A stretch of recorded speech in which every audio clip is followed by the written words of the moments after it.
ওরা সবাই ভালো থাকেন ধন্যবাদ। সম্মানিত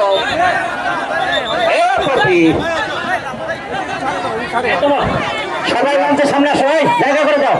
সাজানপুর তরুণ সঙ্গে শেষ হতে আপনারা আমাদের উল্লাপাড়া থানা প্রশাসন এসেছেন। আপনারা জানেন আমার জেলার জেলার ভাইকে আমি অনুরোধ জানাবো আপনার পুলিশ নিয়ে আপনারা একটু সহযোগিতা আমাদের হাত বাড়িয়ে দেন। আমার স্যারের মানটা অক্ষুণ্ণ রাখার জন্য আমরা আপনার চেষ্টা করছি।